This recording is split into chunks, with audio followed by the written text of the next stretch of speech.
મેળાનું ફોર્મ ઉપાડવાનું આજે છેલ્લો દિવસ છે. 10 તારીખે છેલ્લી તારીખ હતી અને આજે જે મોટી રાઇડ્સ ફોર્મ નહીં લઈને જાય તો આ નક્કી થઈ જશે કે હવે મોટી રાઇડ્સ આ મેળાના જે SOP છે આના મુજબ ક્રાઇટેરિયા ફૂલફિલ નથી કરતી ને જેથી મોટી રાઇડ્સ નહીં થઈ શકશે.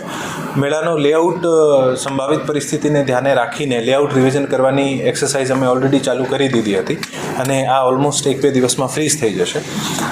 પછી જે મોટી રાઇડ્સ નહીં આવે તો આ પરિસ્થિતિમાં જે નાની રાઇડ્સ જે છે અથવા નાના સ્ટોલ ધારકો જે છે આને માટે અમે ફરીથી 1-3 દિવસની એક ઓપોર્ચ્યુનિટી આપીશું, 3 અથવા 5 દિવસની, જ્યારે આ લોકો ફોર્મ લઈ શકે છે અને પછી આની હરાજીની પ્રક્રિયા કરીશું.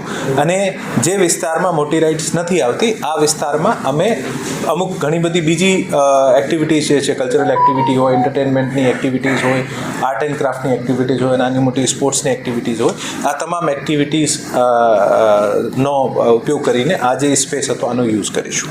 તે આજે આ સાંજ સુધી ક્લેરિટી થઈ જશે કે જ્યારે મોટી રાઇડ્સ ફોર્મ નહીં લેતી હોય તો નાના દુકાનદારોને, નાની રાઇડ્સોને અને આપણે તમામને પણ એક ક્લેરિટી થઈ જશે કે હવે સપોઝ મોટી રાઇડ્સ નહીં આવતી હોય તો આ જગ્યાએ આપણે બીજી એક્ટિવિટી કરીશું. અને જે નાની રાઇડ્સવાળા આ શંકાના કારણે કે મોટી રાઇડ્સ આવશે કે નહીં આવશે આના કારણે ફોર્મ નહીં લઈને ગયા હોય તો આને 3 દિવસ અથવા 5 દિવસની એક વધારાની ઓપોર્ચ્યુનિટી આપીશું. ત્યારે આ લોકો લઈ જઈ શકે છે ફોર્મ અને પછી હરાજીમાં પાર્ટિસિપેટ કરી શકે છે.